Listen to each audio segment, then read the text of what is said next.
Good evening, everyone, and want to take this moment and welcome everybody back to another fabulous episode of the Night's Pub. We are gearing up for our very special guest, author Sonia Brosz, and she's author of The Curse of El Diablo, and we are excited to have her come on to the show, and we're gonna catch up a little bit, and then we're gonna take a break and get her on the air. Just wanted to say thank you, everyone, for stopping by the Night's Pub. You can listen to us on various venues, and if you would like to listen to the show live, we are streaming from the mighty land of Shoutcast broadcast servers. If you head on over to www.shoutcast.com and go to the search button and just type the Night's Pub, space it all out, and we'll pop up a live stream, and then when you're done, just hit the play, and you'll be able to stream the show.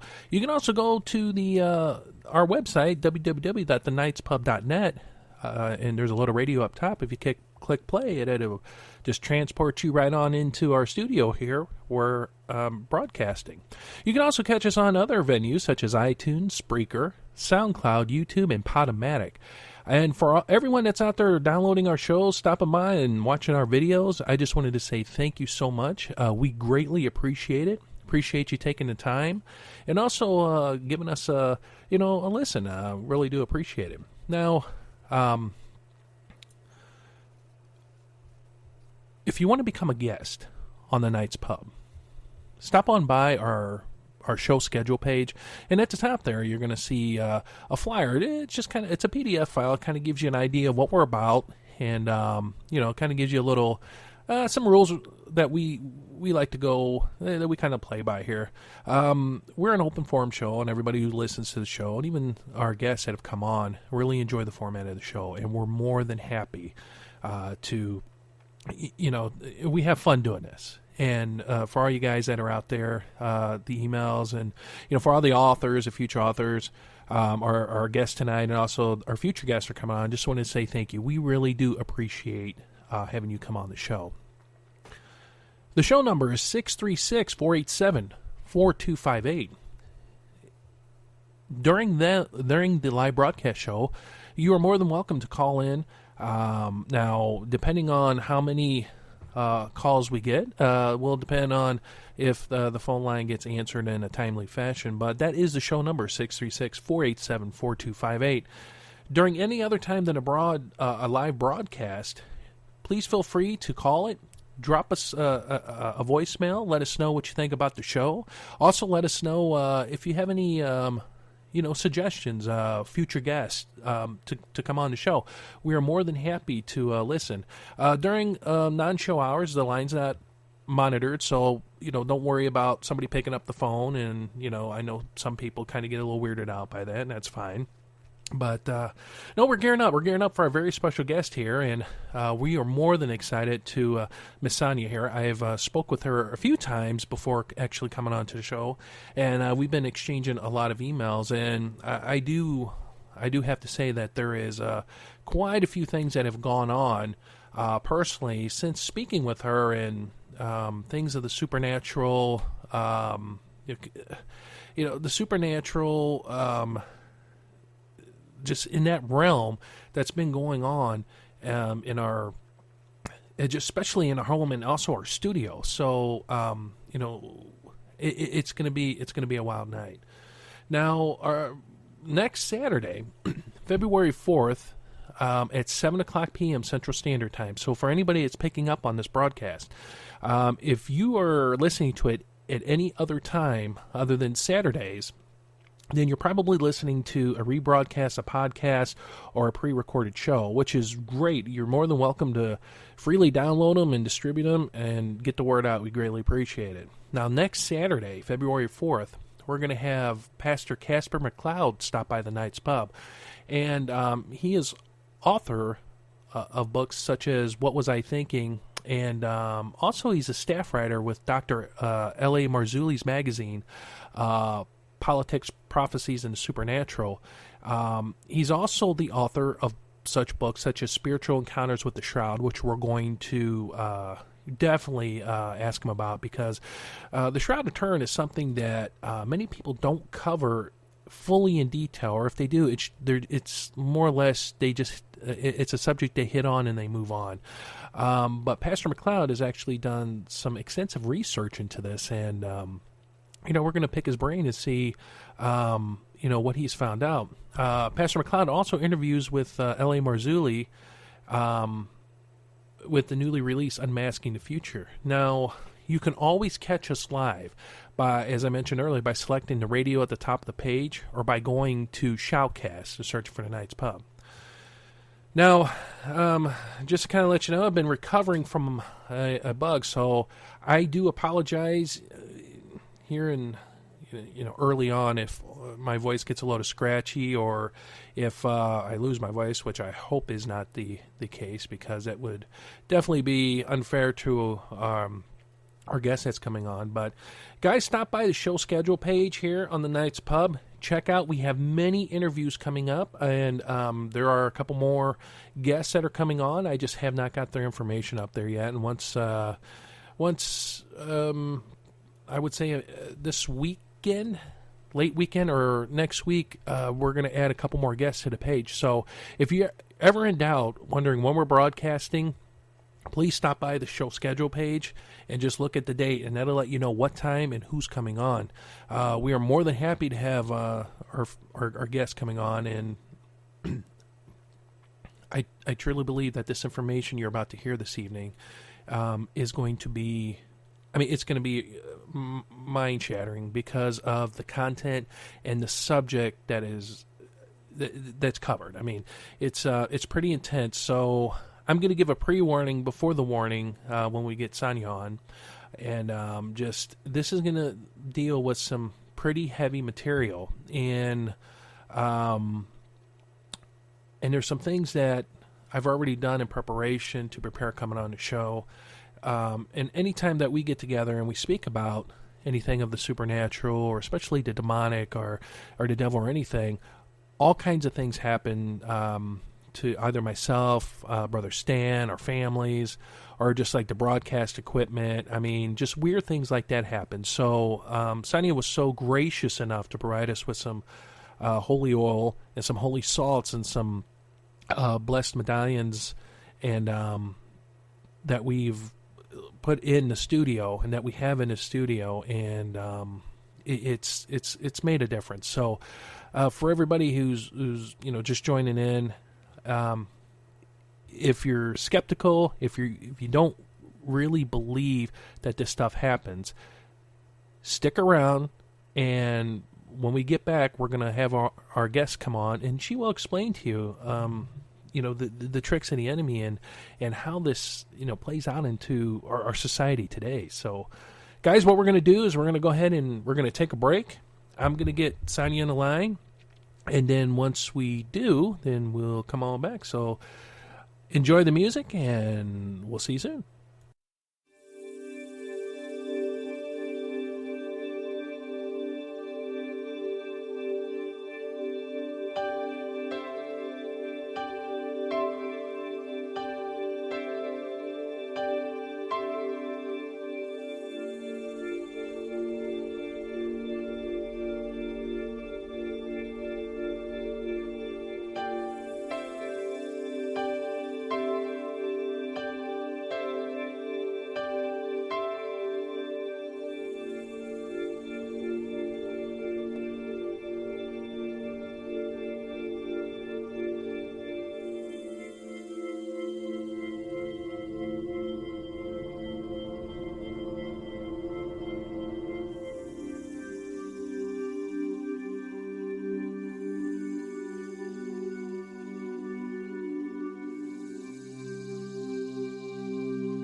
Welcome back to the Knights Pub, www.thenightspub.net.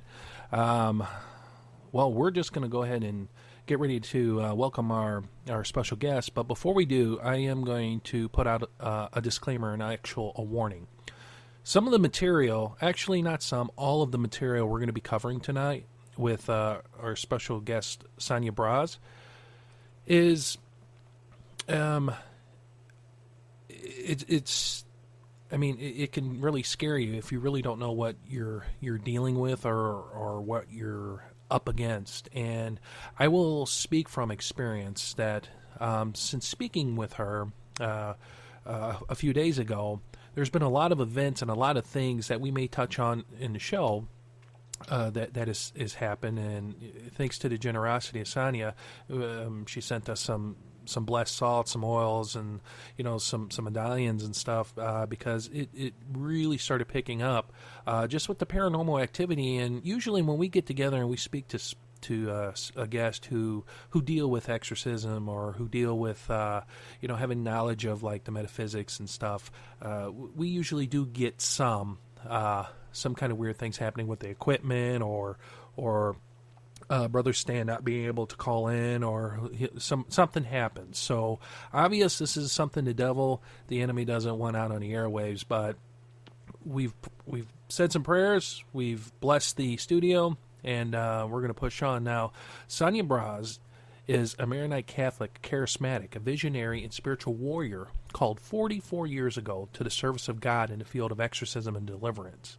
With over 40 years of training and acquired knowledge in the metaphysics, witchcraft, magic, and sorcery of all cultures and religions of the world, she has been an active consultant and advisor to exorcists of the Catholic Church, as well as deliverance pastors and ministers of all faiths for over 30 years. Now, without further ado, I'd like to introduce our special guest, Sonia Brosz. Hi, Elliot. Hello. Well, so here we are again. Yeah.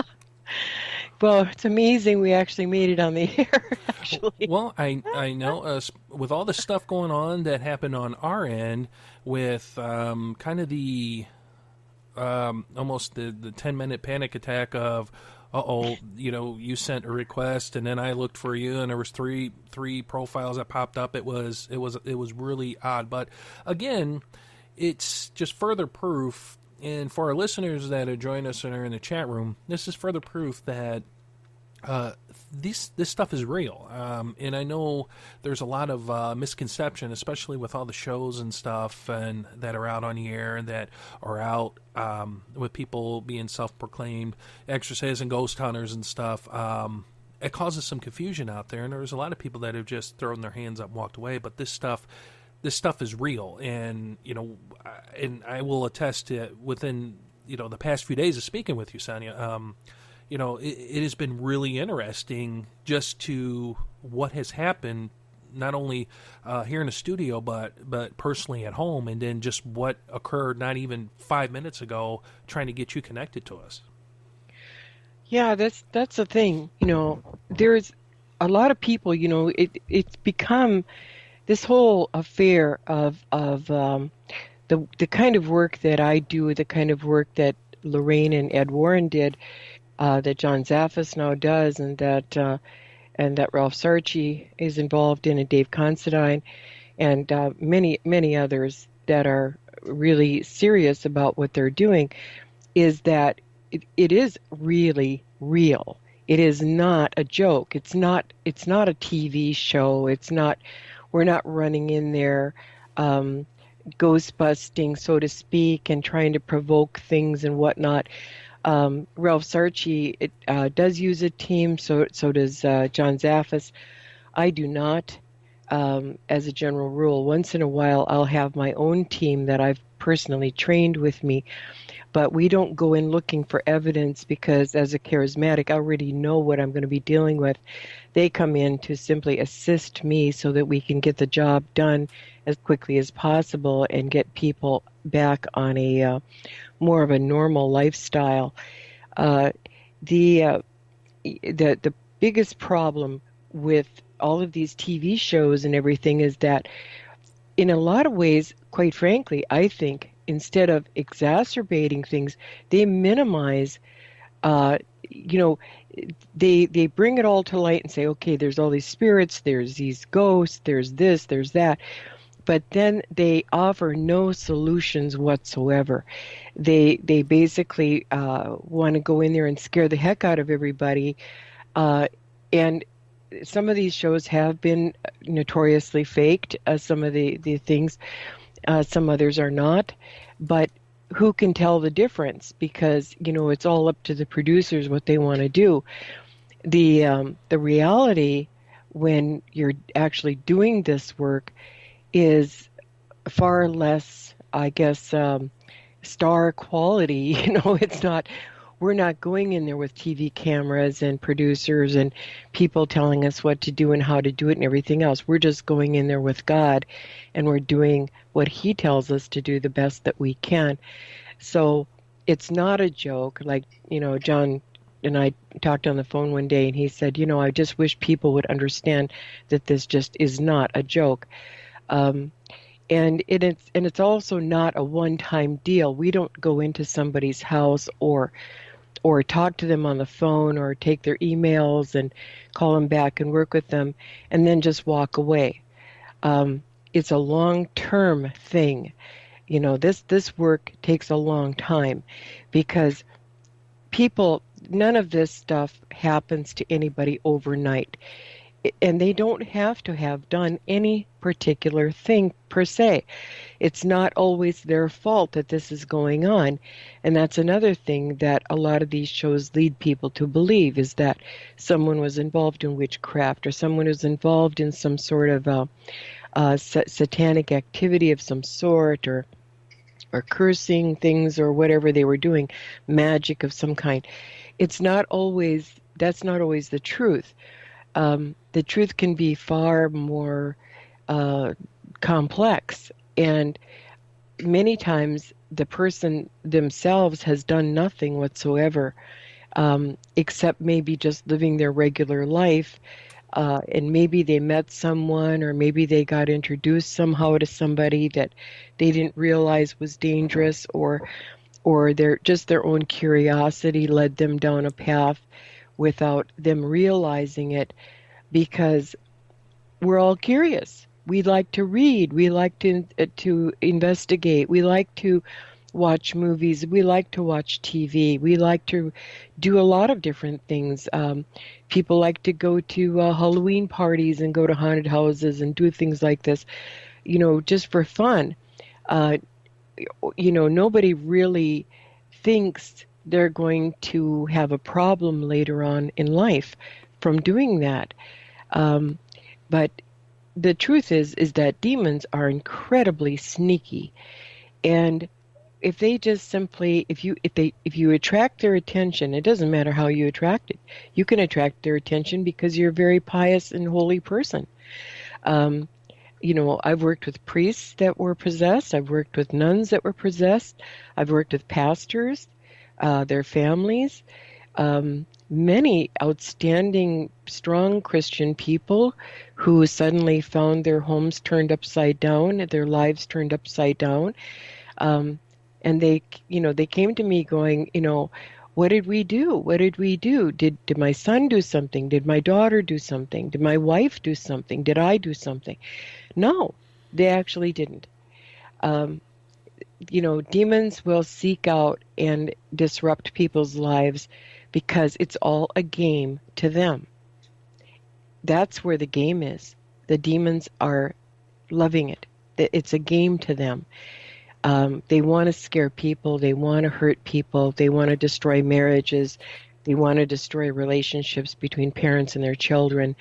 They'll do anything to cause dysfunction, destruction, and even death if they can.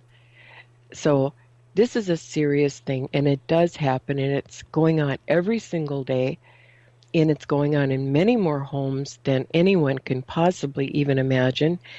And it can be light, or it can be medium, or it can be heavy. And a lot of times we don't hear from people until it's actually heavy and they're desperate. I wish they'd call us more often when it was light and we could just zip it right up, but Right.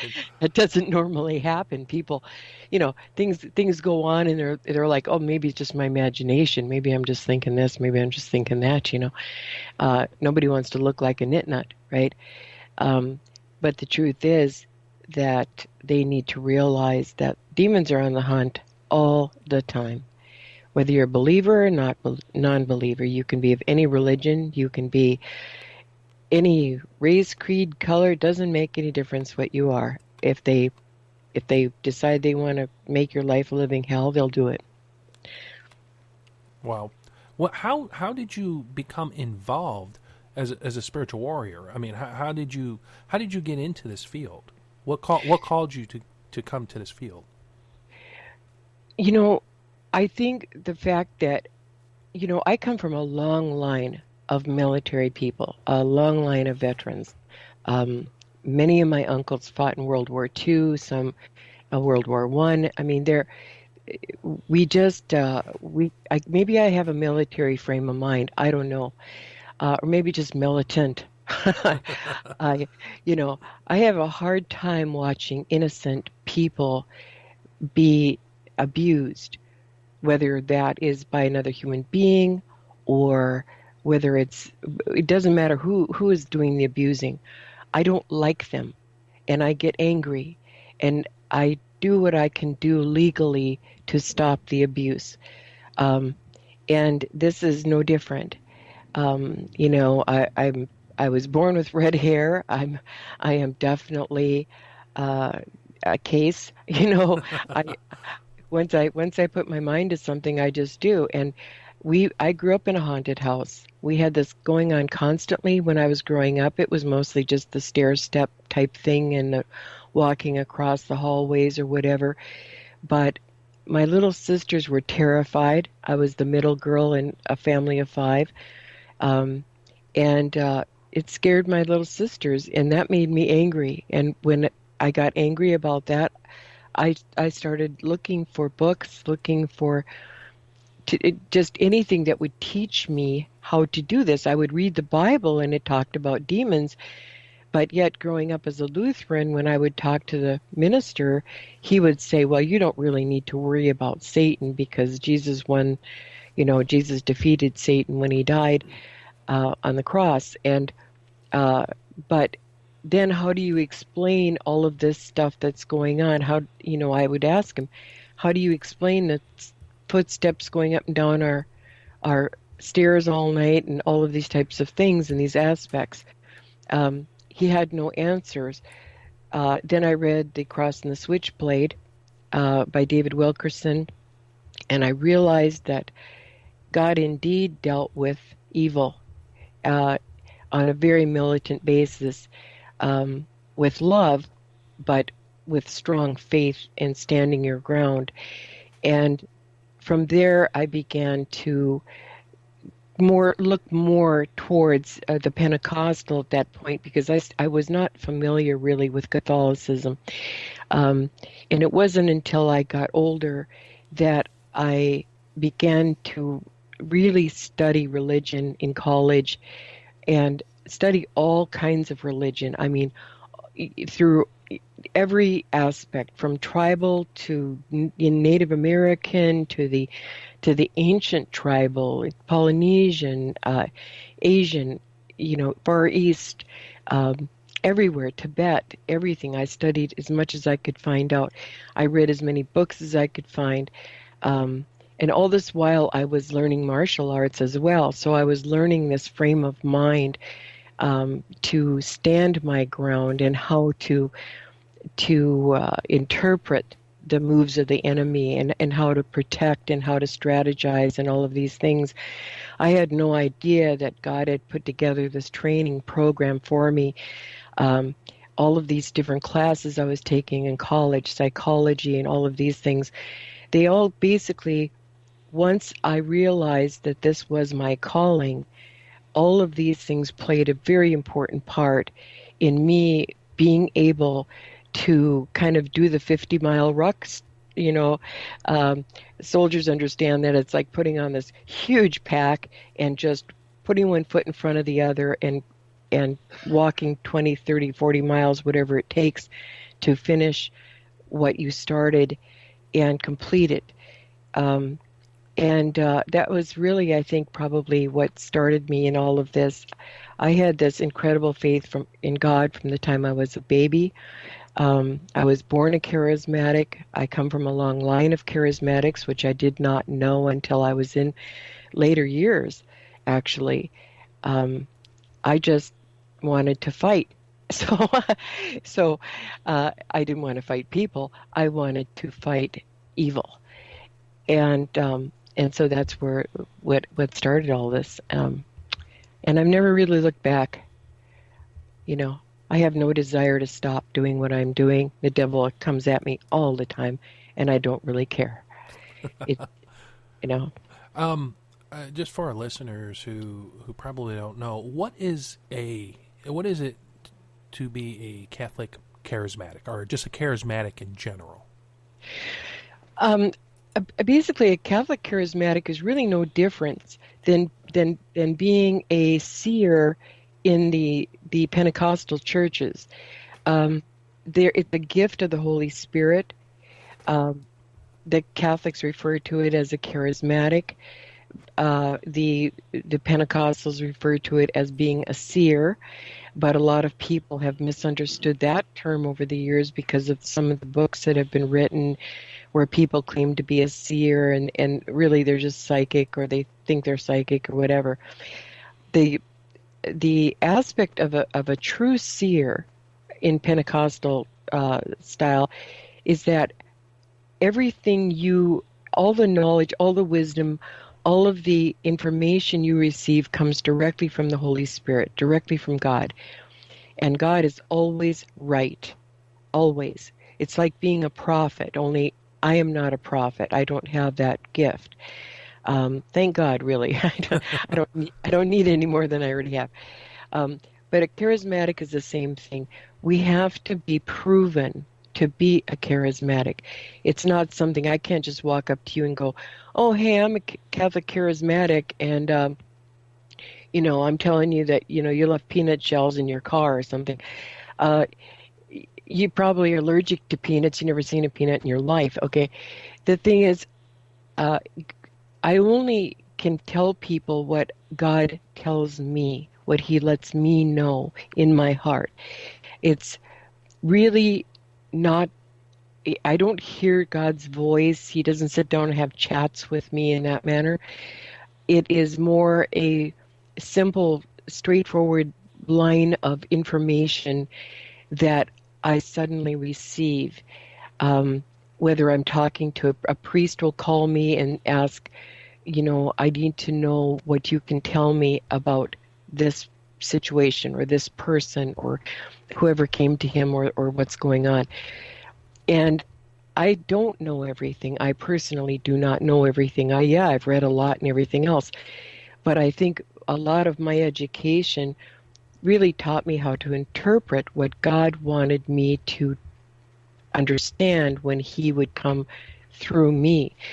And so basically in my heart, I receive the information and then I speak it forward. A lot of seers will speak in tongues. They'll get the information and it'll come out in tongues and someone will interpret it. I pretty much have to interpret as I receive it. So I did speak in tongues when I was given the baptism of the Holy Spirit, but it's not something that I do a lot now. I just put it straightforward forth to the people that God leads me to. And everyone who comes to me, I know if they're brought to me by God, and if they are not brought to me by God, either they just have a simple, ordinary question, or sometimes they're a trap. It's a trap by the devil. And this is something, too, that I have to tell priests and ministers and pastors. This is a trap. They'll say, well, so-and-so came to me with this situation and this and that and the other thing. And I'll tell them, like an exorcist, I'll say, Don't ever meet with this man by yourself. Make sure you have at least one or two men with you when you meet with him, whenever he comes even to the chancellery, because this is a trap. This man is truly not possessed. It's a trap, but it's not about the man knowing what he's doing. He's not. He's being manipulated. But God will know that, you see, Elliot. I don't know that. I'm just a regular person. I can't tell you what's sitting on your dining room table in your house, or if you even have a dining room table. You might have a card table for all I know. Uh, you know, so but when God comes through, it's always correct information. The people that need that information, they know it's correct. They understand it. They know it's totally correct. It's not things that are hidden or occult or weird. It's always spirit filled. It's always uplifting. It's always knowledge that raises the person up, that gives them hope, that gives them, they know that God is listening to them. When people ask me, why are you here? Like when I went down to Juarez, they said, why are you here? Why did you come? Because they didn't know me, I didn't know them. I was brought there by another minister. And my standard response is, because God heard your prayers. Because if God didn't want to send me, I would never know about that situation ever. So I only go where God sends me. I do what God sends me. I say what God sends to me to say. And basically, once I'm in all the way. I stand my ground. I don't back off, because if God wasn't going to protect me, he wouldn't have sent me. So the fight's on, and it's on till it's over. And that's it. Why do you think? And this is a commonality that we've run into, and with guests and just people that were friends of the show and just personally. Why do you think that, especially in now, that churches and ministers and such, why do they stray away, or they frown upon any kind of teachings of spiritual warfare, or talking about demons, or dealing directly with a demonic entity? Well, a lot of them don't understand. They don't, this is not a call. This is not something that everyone can embrace. There are people that outright reject it because they just simply think that what some of the things that are in the Bible were for then, not now. Like healing, for example. There are religions that don't believe there are miracles anymore, or that people can't be healed by being prayed for, and this and that. Um, there are also ministers and pastors and priests that are truly afraid of even discussing the devil. They don't want to draw any attention. They want to stay away from that. And then there are ministers and priests who have, their calling is to be a pastoral guide. They want to teach people about the word. They want to teach people how to live better together. They want to teach people how to take the practices and the Word of God to a communal level with their fellow neighbors and the people around them in the world. We all kind of have our calling, but there are some people some of these shepherds who just simply, God has in fact required them to teach about the devil. They don't have to go into it in depth, but they need to let people know that these types of things can happen. The biggest problem, however, is the fact that most seminaries do not even address demonology. They don't address the understanding of exorcism, or just even the benefits of exorcism, because they don't understand it. There's nobody writing the books, nobody out there doing the work. The old, a lot of the time back in the day, we had a lot of fantastic um, pastors out there, like Pastor White, Whyte, who wrote "Plead the Blood of Christ," and um, they were revivalists. They went out and held tent meetings. They went around the country. Yes, it was hellfire and brimstone, but the thing is, they were not afraid to jump up and exorcise a demon. They took literally what was in the Bible, where Jesus said, and this would be a sign of my believers, that they will cast out demons, they will heal the sick, and they will preach the word. And they took that very literally, and they went out there. But the problem has, one of the things that has arisen throughout the world, you've got a lot of people. There are people that want to exorcise demons. They don't know how to exorcise demons and have committed some heinous acts in their efforts of trying to exorcise demons. And this happened even back with the early church fathers. So to the point where they literally forbade the ordinary believer to practice exorcism because so many bad things happened. Because when demons really come at you, boy, they really come at you, Elliot. And when someone's out there trying to do an exorcism and they're not being led by God, they're only being led by their own belief. That can be a real problem. You hear about things happening in Mexico or South America or even here in the States where people have died from exorcism or during exorcism, or they've had horrible things happen to them. So the church, all of the churches, have tried to kind of clamp down on going too far into that because there's too many people out there not willing to put in the work. And unfortunately now with all the TV shows, there's a whole lot of people out there wanting to say that they are this, they are that, they can do this, they can do that. But the truth of the matter is they're going on their belief. They're not going on God's direction. And it's a very fine line of discernment to know whether or not you're going on your own or you're going under God's guidance.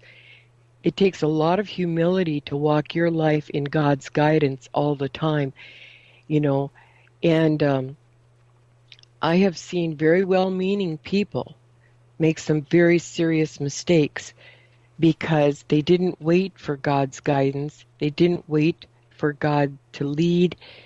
They didn't do the work as far as writing down everything they needed to write down, understanding everything they needed to understand.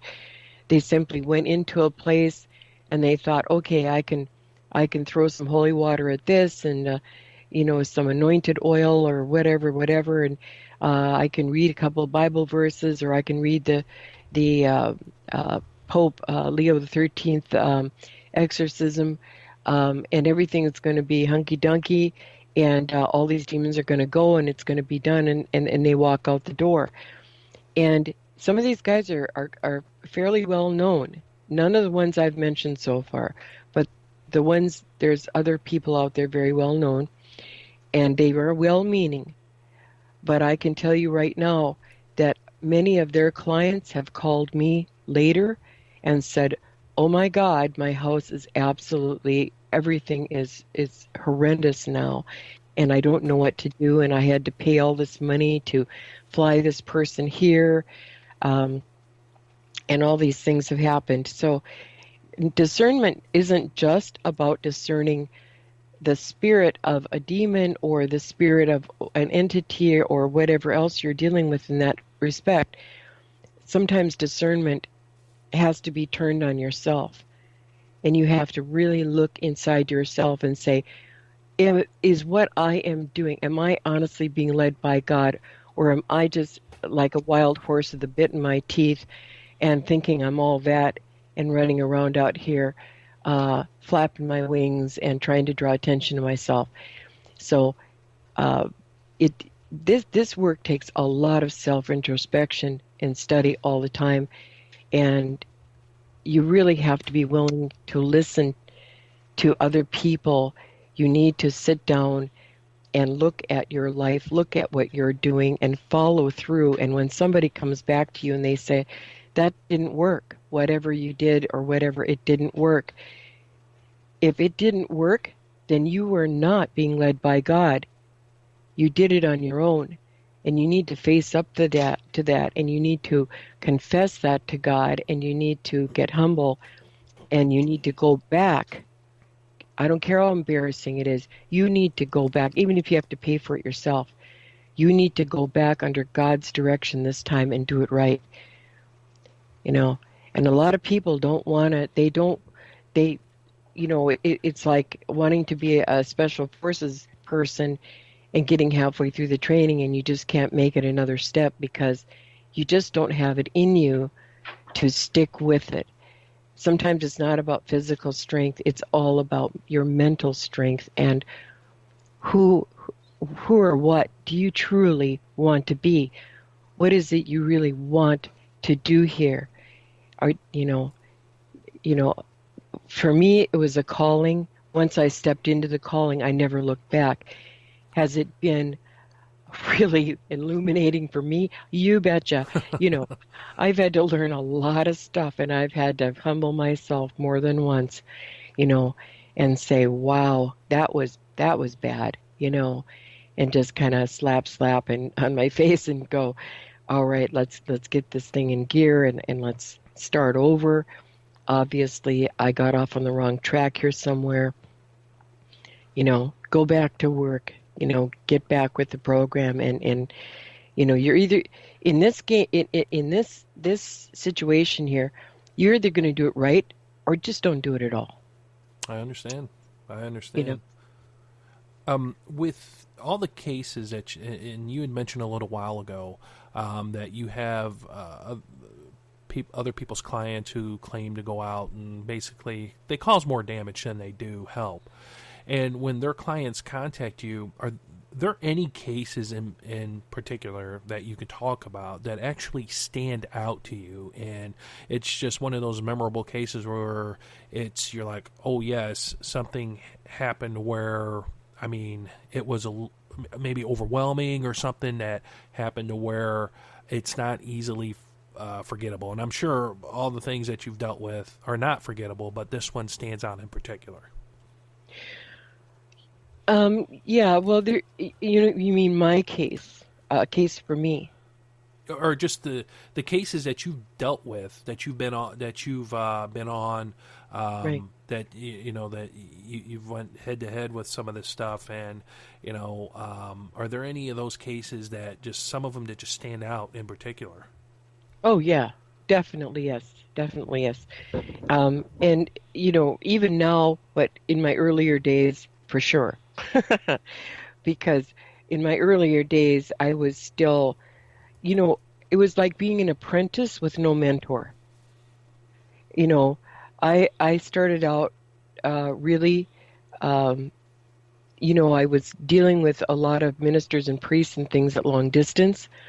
Um, and I didn't have anyone to show me the ropes. I didn't know Ed and Lorraine Warren. I didn't even know anything about them until I was really actually in my well, 30s, late 20s, early 30s, somewhere in there.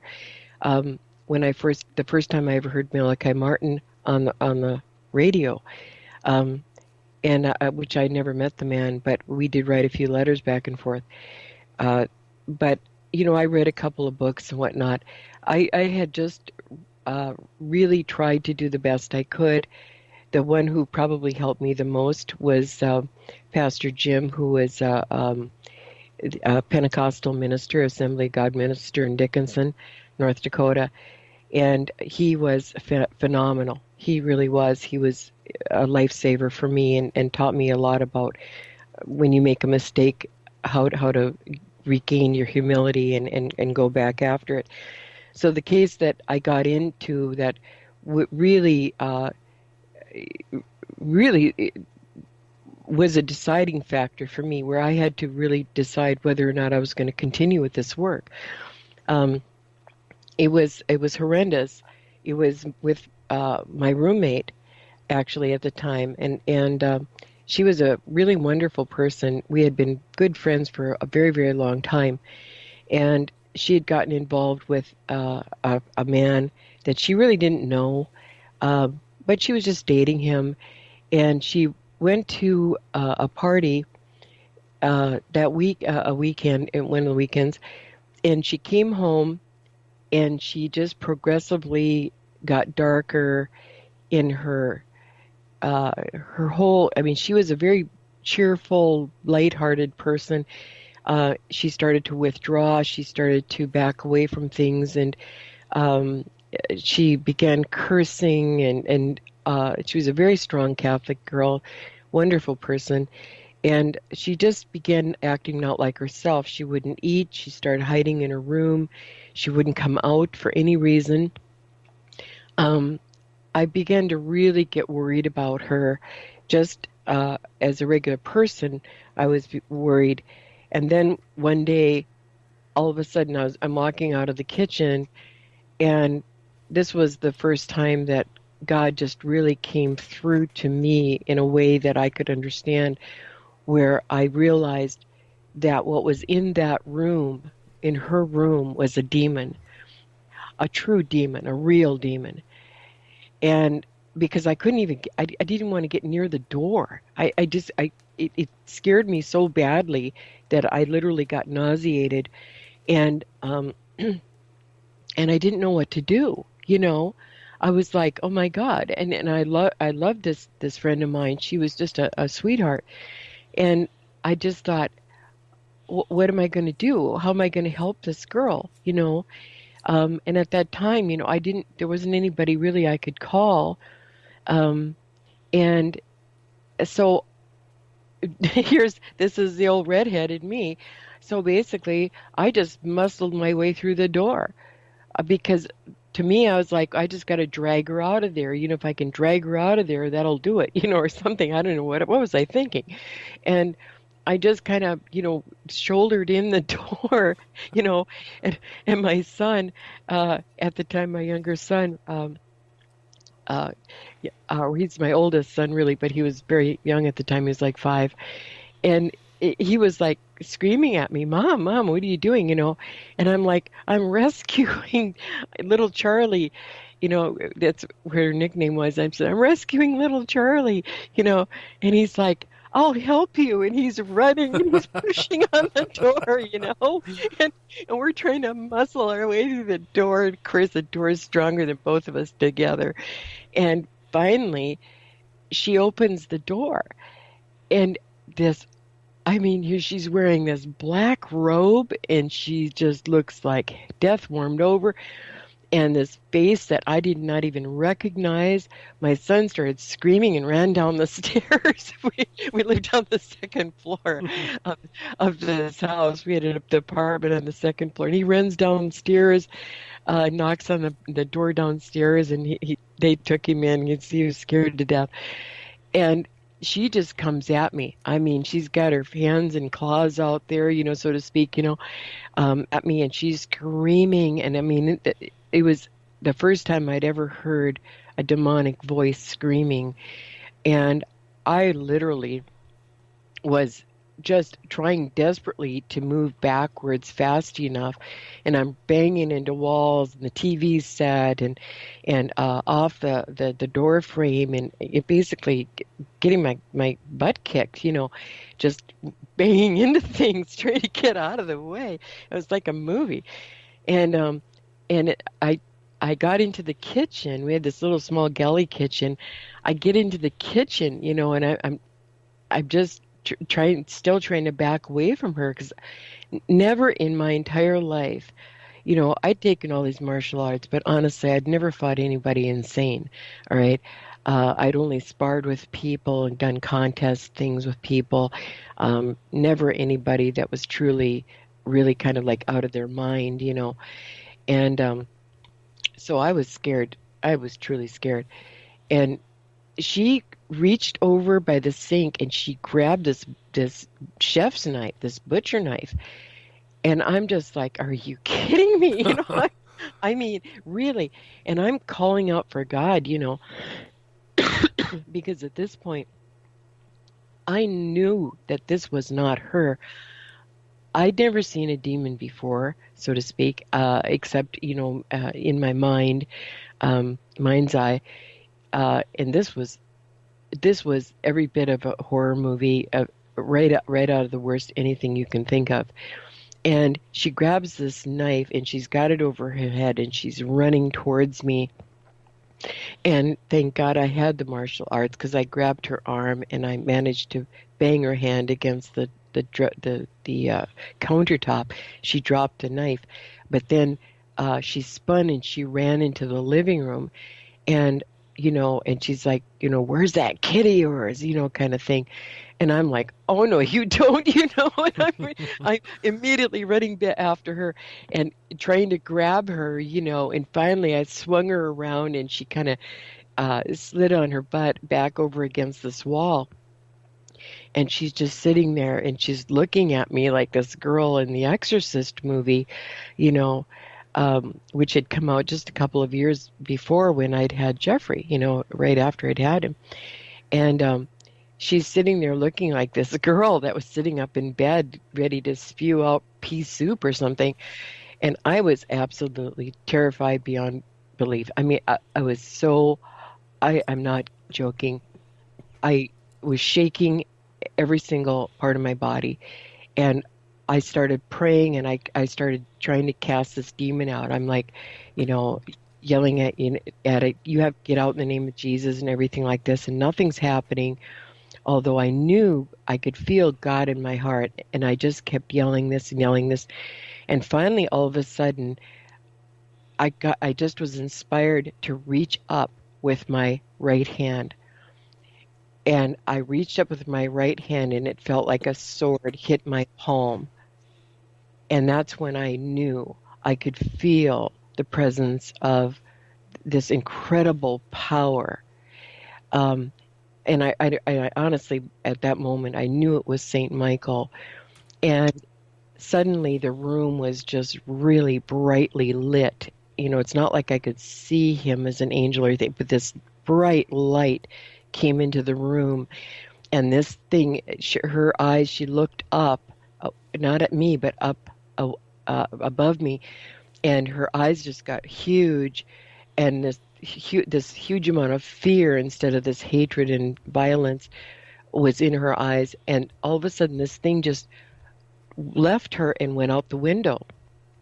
And she was just left there on the floor and crying, and just started crying hysterically because she was it was gone.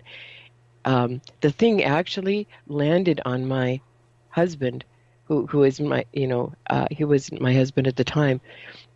We were engaged and dating at the time, but he was driving a truck and he was in Montana at a truck stop trying to sleep, and this thing jumped on him.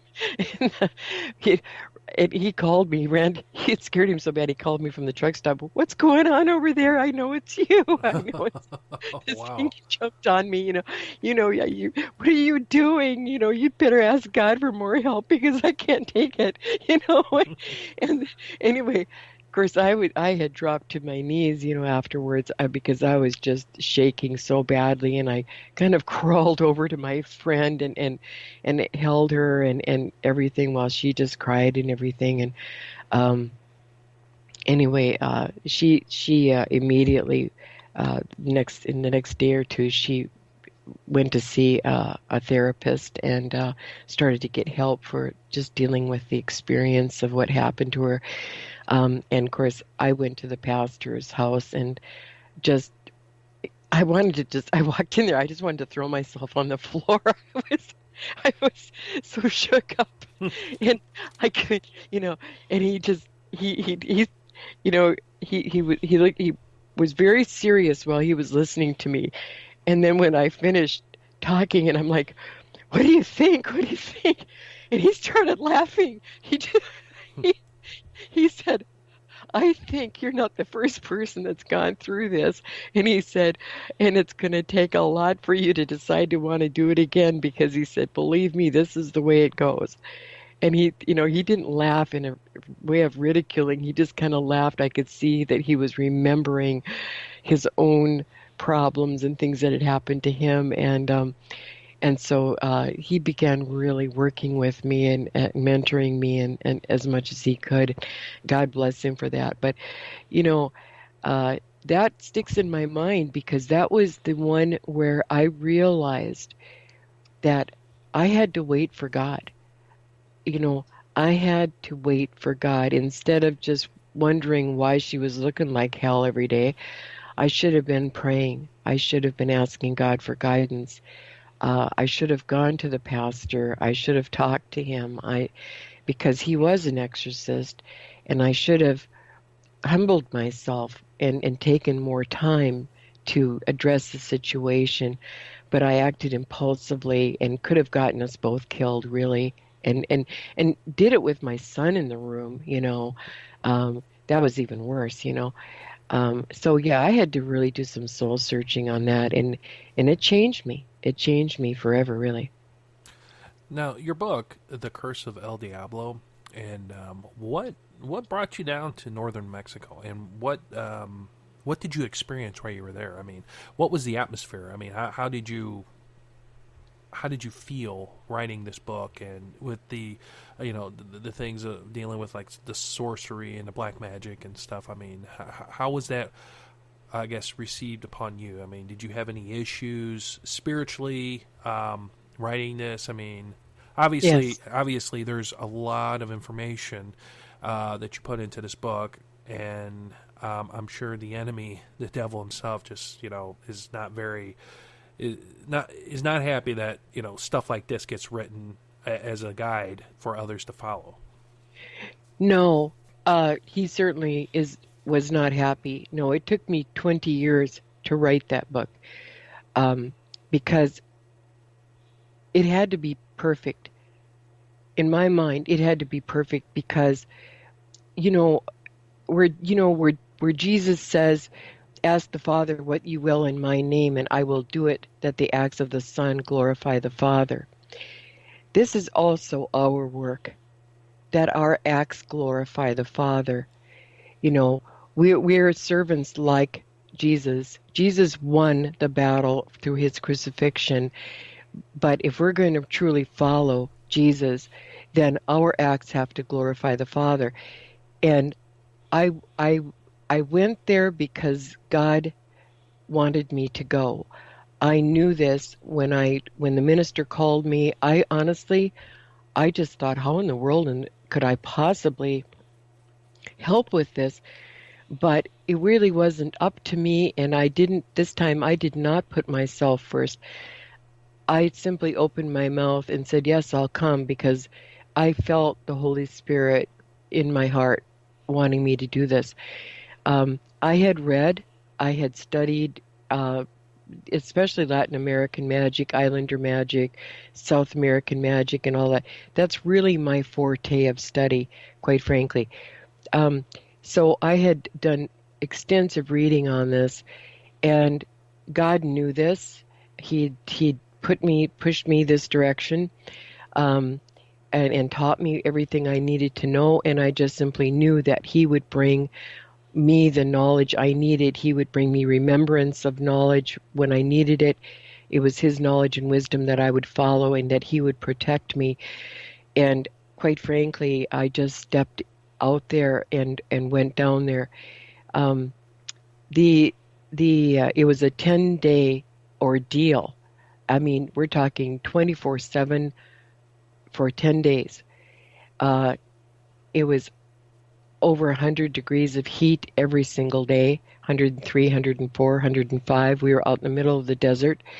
Um, but I relied on God to tell me what to do, how to do it, and when to do it, and to reveal to me everything I needed to know to finish that job properly and free the people from this curse and from all of this ongoing magic that was literally sapping the life out of them and their farmlands, their businesses, their homes, everything.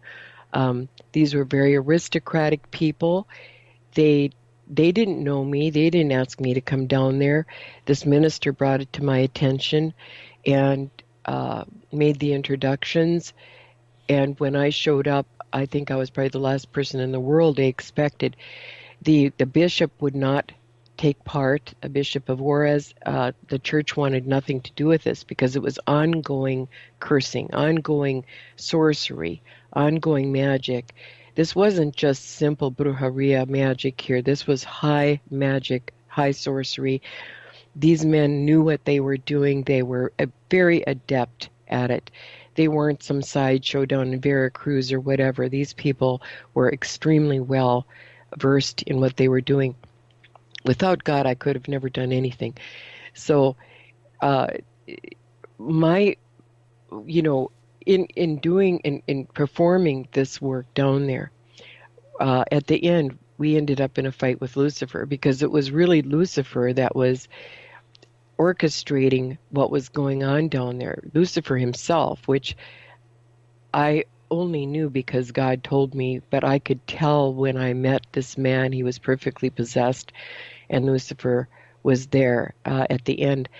That it was a fight to the death. It was either us or him, um, uh, and the fight actually took place between Saint Michael and Lucifer, but the human people involved, Todd Berg, myself, and the other doctor, we were desperately wounded, all three of us.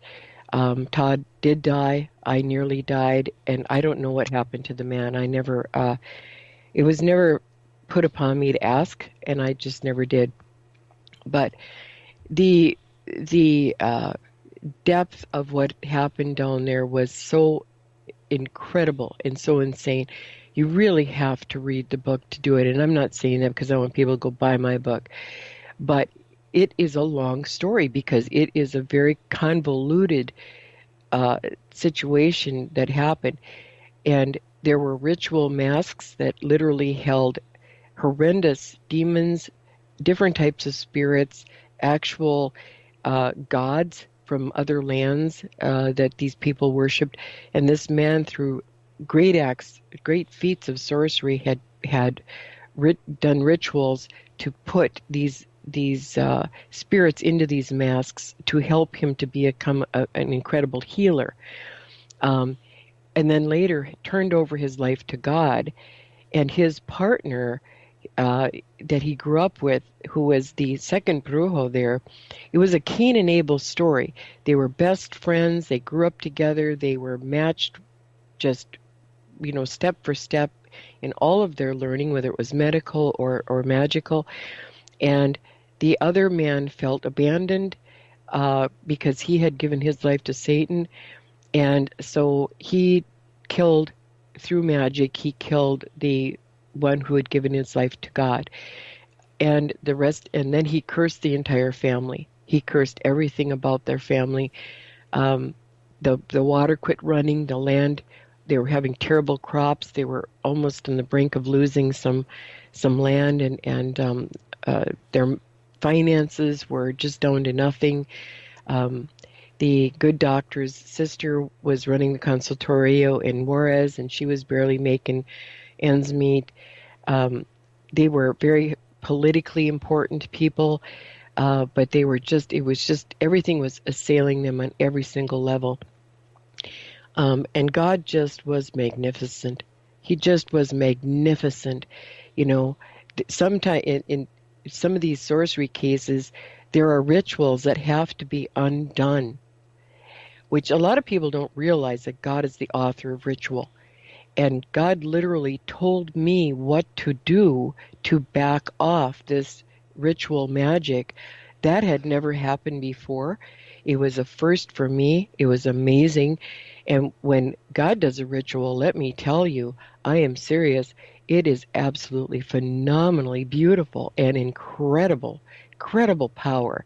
I mean, there were whirlwinds, and there was uh, just all the way up to the sky, all the way, as far as you could see.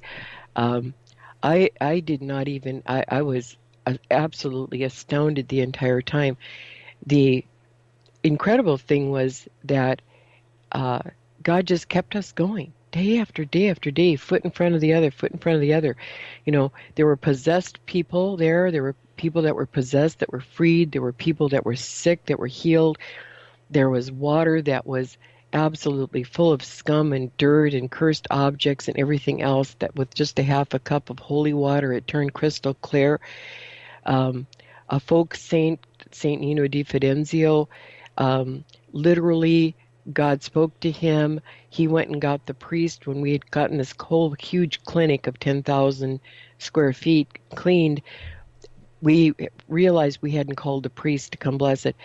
And God inspired this man who was what they call the matria, um, where the saint speaks through him.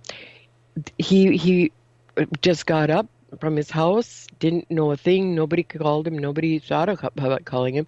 Got up, went and got the priest and said, "Hey, we want to come see Francisco's clinic," and brought the priest out just in the nick of time for him to bless everything so that these spirits could not come back that night. So we saw miracles, and we saw incredible savagery, and it was really a fight. It was constantly a fight not to die. Every single day it was a fight not to die, and a fight just to keep going, and a fight to just stand our ground, and to keep our eyes on God every single minute of every single day, or we would have surely been lost. I really felt like Peter trying to walk on water, and more than once I'd realize it was almost to my knee, and I'd have to pull my leg back out and keep my eyes on Christ himself. I would have never made it through otherwise. Um, so yeah, this was God's story. It had to be perfect, and it took me 20 years to write the thing, you know. But every single word in that book is true. Every single word is true, and I'm writing the sequel to that, which is incredible as well. So, uh, I'm 68 years old. This is not about me going and making a movie and being on TV and all this. If I'm going to write anything, I want to leave behind a legacy that people can learn from, that they can look at this and they can say, this was true. It really happened. These people are still alive. I have witnesses. Okay.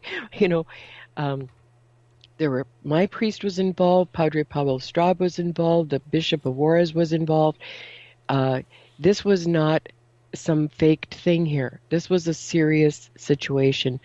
Um, so, I appreciate being able to talk about it to this point. Um, but, I think if people are honestly, if they really want to see what God is capable of and how vital and alive he really is, they need to read this book, because God is constantly with us, and he's constantly doing amazing things. And people need to realize that he's right there. He's right there, right there. You know, he's not off on some throne somewhere. He's right with you all the time. All you got to do is believe that, know that in your heart. Know he's there. And he'll lead you to incredible feats and incredible victories, and you know, it it's not about getting rich.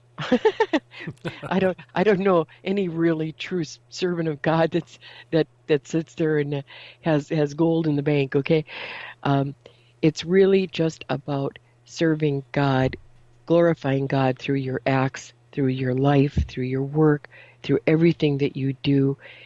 And all of the people that come to me that I deal with, I don't walk away from them. I'm still in touch with people I've been working with for 10 years. Oppression doesn't happen overnight, and it doesn't leave overnight. But sometimes when it does leave, we're still friends, because we became so close during that period. I have 30 some clients right now, and I love every single one of these people. And I'm not walking away until I know that they're okay. And I'm not going to walk away then. If they want to contact me later, they can. I'll know who they are. God will remind me if I don't remember, But I love them and I care about them, you know. It's a long-term thing. If you want to do something like this, it's like joining the military, but it's like joining the military for like the rest of your life. It's not you can just get out anytime you want. Oh, you can. You want to walk away, go ahead. But I can tell you right now, you'd better have a very, very, very strong umbrella because the devil will hunt you down. He hunts me down all the time. He's always on my back all the time. I don't care. I wish he wasn't, but God just doesn't give you more than you can handle. And, you know, when I get to that point where, I have to call out for God, he comes, he stands there, he brings a hedge of angels, he protects my family. And I have a husband, children, grandchildren. They're all doing well. They're all healthy. You know, the the devil can't, the devil can't ruin your life if you don't allow him to ruin your life. If you stand up and say, I'm just not going to take it. I'm going to God. I'm letting God run this show. At that point, the devil can't put anything on you. He'll throw things at you. Don't get me wrong, for sure. Really bad things, actually, too. But God will always make it right. He'll always heal it. He'll always stop it. He'll always turn it back, just like he did with Job. He'll always give it back one way or the other. You just get back on your feet, even if you got to crawl. You know, I've crawled miles before through the jungle and dragging somebody. There's times where I have to crawl praying because I can't. I've got nothing left. But God always has plenty. So, you have to, if you're a soldier, you're a soldier. What can I say? Amen on Good, that. bad, Yeah. you know, Amen on that. you know. Sonia, unfortunately, we're coming up on our time. Mhm. And before we go, where can somebody get a hold of you if they're having issues? Where can they go to get your book and just to reach out to you in their time of need? Well, the best way to reach out to me is to go to getridofghosts.com. It's just GETRIDOFGHOSTS. Get rid of ghosts, just like it sounds. .com or .org. Um, I never charge for anything. If you need supplies, you need exorcised oil and salt to help you to get a first line of defense, and then I will call you. We will talk. Um, I never let anybody hang out there to dry. If you contact me, I will respond to you. I will email you back. I will call you. We will work with this. All right. So they can go to getridofghosts.com if they want to get my book. They can get autographed copy on there, or they can go to my publisher's site, glenanthai.com, or they can go to Amazon, Barnes and Noble, Goodreads, all over the place, and they can get the soft cover there. It's also in Kindle. So, you know, go up to my website. There is so much information up there. There really is. And if you have any questions or, you want to contact me, when you do contact me, at least try to tell me as much about your situation and story as you possibly can, because it's not going to fall on deaf ears. You're not going to write for 15 minutes and then nobody's going to get back to you, or you're going to not going to get any response for 2 or 3 months. I respond the next day. I check that email every single day. So I only take Sundays off, you know. And like I said, there's never a charge. I don't charge money for anything because I don't do the work. God does the work, you know. So that's the name of that tune, basically. Well, Sonia, I just wanted to say thank you for coming on the Night's Pub, and thank you for talking to me the few times we've spoken together. And I really do appreciate you coming on and sharing this information because this information, your book, your experiences, is going to be nothing but help to our listeners. And I pray that they stop by your website, they reach out to you, and they get your book and realize that, as you mentioned earlier in the show, that this is not a joke. And unfortunately, this is passed off in mass media and a lot of our social network and our mass media as a joke. And they've made nothing but a mockery of it, especially on television. Absolutely.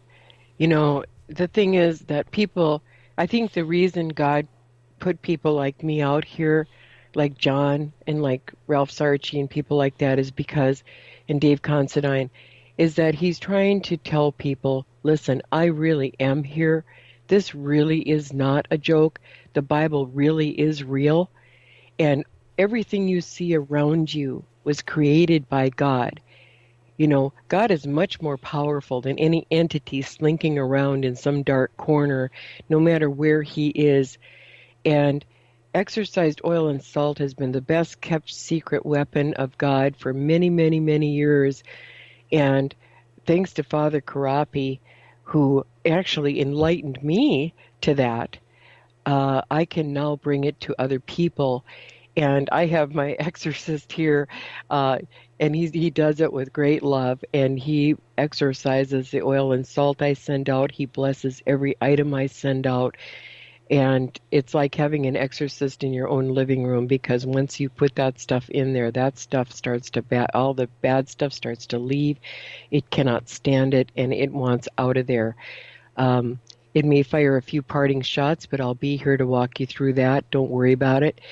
Um, we'll just do the best we can, and I can help you get back in touch with your own church, your own faith, your own people that, not everybody's Catholic. I chose the Maronite because it's apostolic more than it is actually Roman Catholic.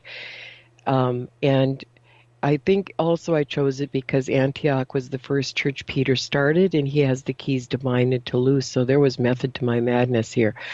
And yes, I am a Catholic now, but I'm also a born-again Christian, and I take every ounce of my religious training very, very seriously. Every step that God had me take helped me, and if I can help others through that, I will. And if I can refer them on to further ministerial help, or getting them back into fellowship with their own church, this is what's important to me, because it's important to God. So that's all what I'd really like to leave them knowing and understanding, is that, I'm not asking people to become Catholic. I'm asking them to go back to God and realize their freedom. God's here to free you up. The truth will set you free,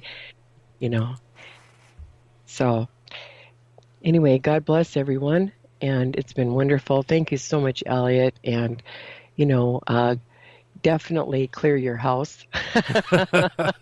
It got rough there I'm sure there will be a lot of residuals that will come, but I just wanted to say that if you don't mind, I like to keep in touch, Absolutely, and definitely would love to have you come back on the show whenever whenever you can, and also especially when you get your other book out, and please keep us in mind, so that we can help you out any way that we can.